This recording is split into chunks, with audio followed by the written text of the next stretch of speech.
Ginger ഉപ്പ് ginger മതി ചോദിച്ചില്ല ചേട്ടാ, ഇത് ജിഞ്ചർ ഉപ്പാണ്.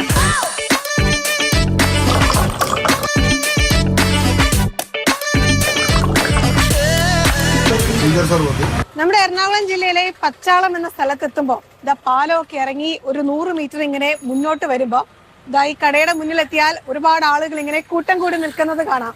സംഭവം വേറൊന്നിനുമല്ല, ഇവിടെ ഒരു സ്പെഷ്യൽ സാധനമുണ്ട്, ഒരു നൊസ്റ്റാൾജി ഐറ്റം.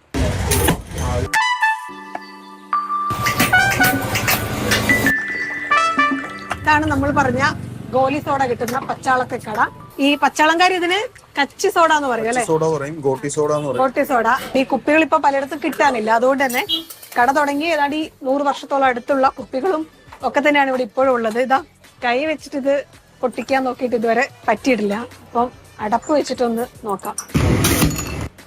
സിമ്പിൾ. ചേട്ടാ അപ്പൊ ഒരു ജിഞ്ചർ സോഡ.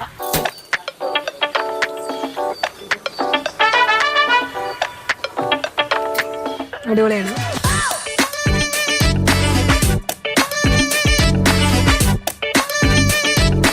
ഇത് ഞങ്ങളുടെ ഒരു നൊസ്റ്റാൾജിയാണ്. ഈ പച്ചാളത്തുകാരുടെ എല്ലാവരും നൊസ്റ്റാൾജിയോട് വന്നിട്ട് പോകുള്ളൂ. കുട്ടിക്കാലത്ത് ഇത് ഇതായിരുന്നു സ്ഥിരം കുടിച്ചോണ്ട് പോകാം. ഇവിടെ മാത്രം കേട്ട് വന്നതാ. ഇവിടെ മാത്രം കിട്ടുന്നൊരു സംഭവം ആയതുകൊണ്ട് വന്നതാണ്. സൂപ്പർ.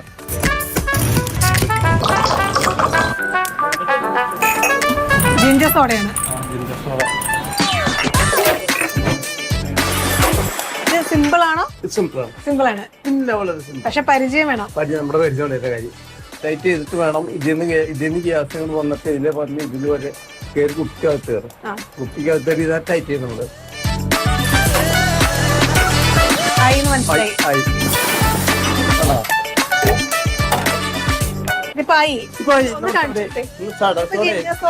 ജിഞ്ചർ സോഡയായി.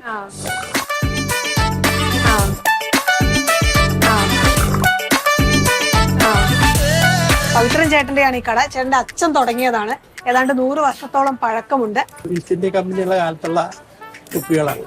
ഇത് ഇംഗ്ലീഷ് മെയ്ഡാണിത്. ഇതിനപ്പോ എത്ര വർഷം പഴക്കമുണ്ട്? എനിക്ക് തോന്നുന്നു 100 അധികം ഉണ്ടാവും പഴക്കം. പണ്ട് സോഡ എന്ന് പറഞ്ഞ സാധനം തന്നെ ഇന്ത്യയിലില്ല, സായിപ്പുമാരാണ് കൊണ്ടുവന്നത്. അപ്പൊ അങ്ങനെ ഷിപ്പിൽ വന്ന് അവർക്ക് വേണ്ടിയിട്ട് നിറച്ച് പിന്നെ ഇവിടെ കുപ്പി പ്രൊഡക്ഷൻ തുടങ്ങി. ഇപ്പൊ ഗോലി സോഡയുടെ നൊസ്റ്റാളജി മാത്രമല്ല, ഗോലി സോഡ വന്ന വഴിയുടെ ചരിത്രം കൂടി പച്ചാളത്തെ കടയിലുണ്ട്. പവിത്രൻ ചേട്ടൻ സൂക്ഷിച്ചു വെച്ചിട്ടുണ്ട്. ഇംഗ്ലീഷ് മെയ്ഡ് ഗോലി സോഡ കുപ്പി. English made, England. സ്കൂൾ ടൈമിൽ മുതലേ ഉള്ളതാണ്. ഇല്ല, ഇവിടെ മാത്രമേ ഉള്ളൂ കച്ചി സോഡ. ഫീൽ ഗുഡാണ്.